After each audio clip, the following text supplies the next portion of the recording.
This is problem 14.114. It's on page 981. The final component of a conveyor system receives sand at a rate of 100 kilograms per second at A and discharges it at B. The sand is moving horizontally at A and B with a velocity of magnitude VA equals VB equals 4.5 meters per second. Knowing that the combined weight of the component and of the sand it supports is 4 kilonewtons, determine the reactions at C and D. If we look at a figure of the problem, it's basically a conveyor that's shaped something like this. So I'm not going to draw the details of the conveyor, but it's taking in sand with some velocity at A, and the sand exits a little bit higher with the same velocity at B.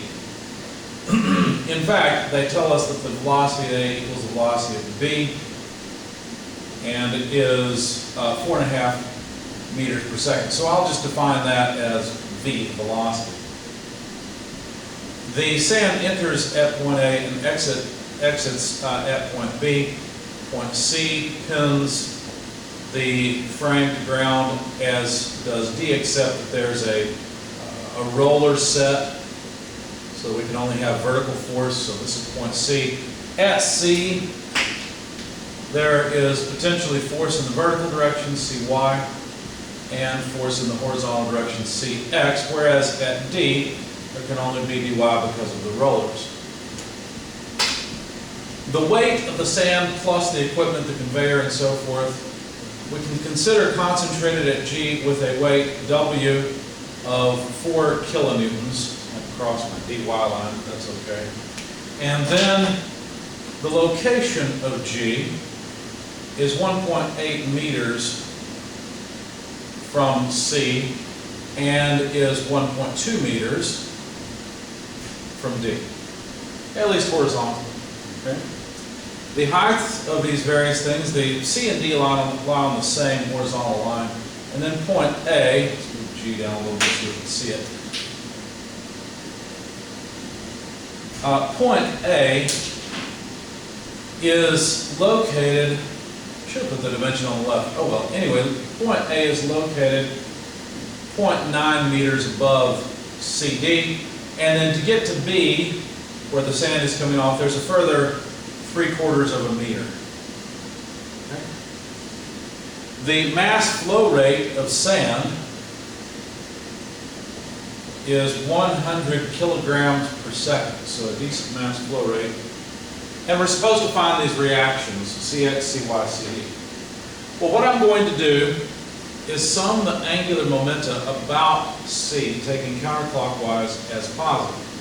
If I sum momenta around C, well then the forces at C, Cx and Cy, times some delta t, some time over which it takes the sand to go from A to B. That will be 0 because it won't have any moment. It has no moment arm. So the only things that will appear are, for example, the gravitational force, as well as dy and my various flows. So anyway, the sand comes in with some momentum, negative V delta M. Okay, now why negative? Well, I'm thinking about the moment of this momentum, and counterclockwise moments are positive about C, but this will cause a negative moment with a moment arm of 0.9 meters. I guess I'll go ahead and leave meters in for now. So this is the moment of the momentum. What I'm saying is the moment of the momentum is negative. Then if we consider the weight, which occurs next, well, the weight acts over time. The moment of the weight acts over time. So let's see, that's a negative moment. So minus the weight times its moment arm of 1.8 meters acts over time. So this is the moment of some linear momentum. This is the moment of a force that acts over time. So this is the moment of an impulse. Okay? To make it clear, I guess I could say, put the delta t first, and then 1.8 meters after. dy tends to cause a positive moment about C, so plus dy multiplied by delta t to make it an impulse, okay? and then multiplied by its moment arm of 1.8 plus 1.2, that's just 3 meters. And then finally, we've got the linear momentum of the stream exiting at B. That stream has negative momentum, so let's see, the result, or what happens after all of these the moment of these impulses are applied to the initial momentum, or angular momentum. What happens is we produce some other angular momentum. And notice that it is also negative, so minus VB, or just V, delta M, times its moment arm of 0.75 plus 0.9, that's 1.65 meters. Okay.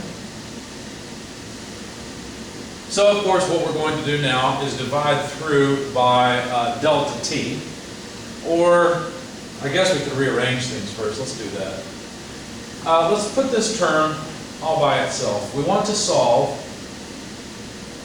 and I'm going to drop the meters because notice meters appears in all of these.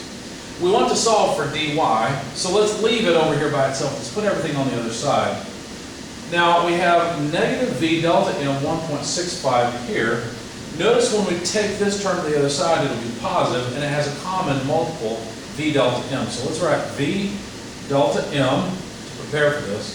Negative becomes positive, so 0.9, because we move it to the other side, minus 1.65. Both of those have units of meters, and now I've put these two terms together, and of course we've accounted for that term.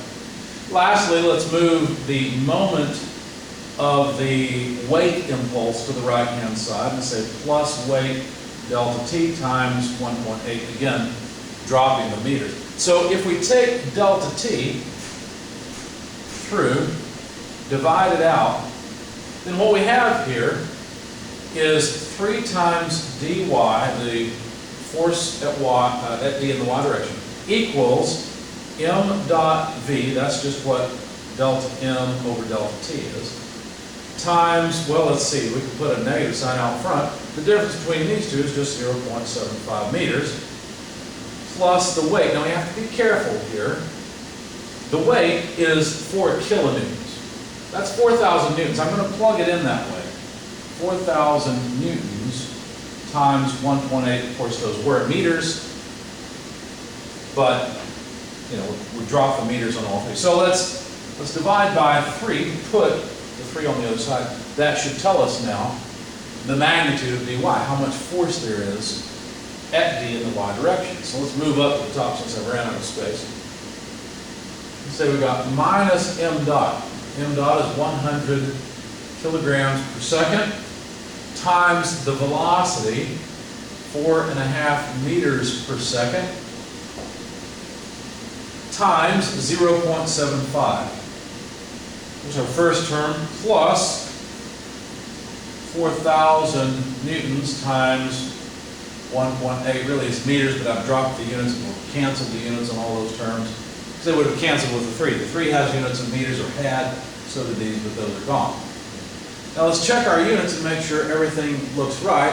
We have a kilogram meter per second squared, better known as a newton. These are newtons as well, so dy will come out in newtons. But notice that the 4,000 was 4 kilonewtons, so you have to be careful and watch your units as you go. Anyway, when you plug all this into your calculator, you find that dy is equal to 2,287.5 newtons. And that's one of the questions they had for us, is how much force is at D. But we need the forces at C as well. If we sum forces in the vertical direction, which is probably the easiest way to go, you get sum momentum, but why bother? You'll get Cy plus dy minus weight equals 0, because obviously this is not accelerating, right?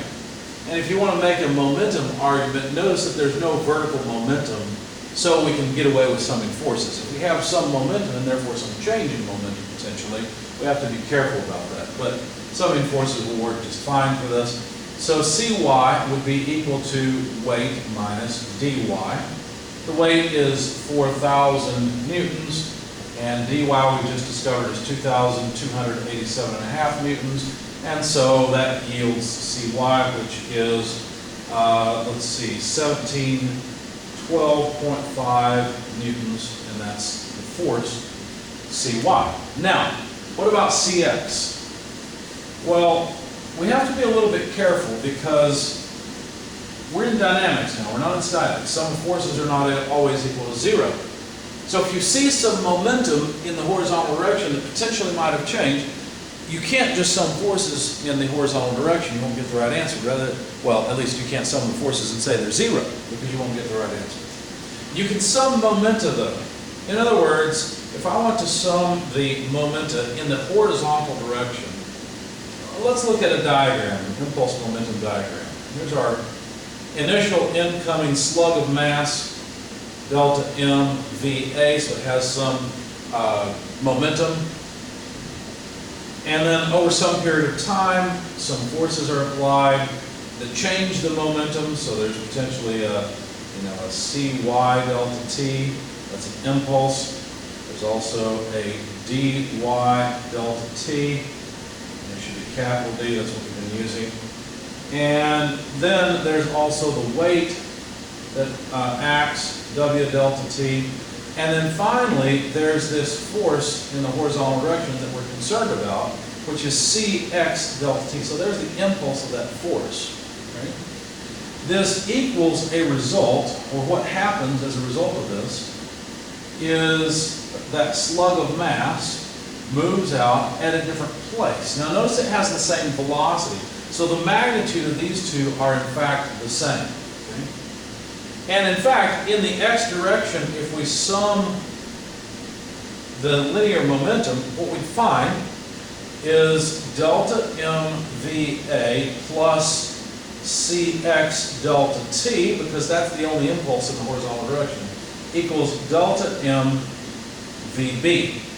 Now, if these two, delta mva and delta mvb, are the same, then cx delta t is zero. And of course, it doesn't take zero time for the sand to get from A to B. So that means then that cx must just be zero. In other words, we don't have to push on this conveyor system to keep it in place because we're not accelerating the sand, you see. So there's our answer. We've got cx, we've got cy, and we have dy.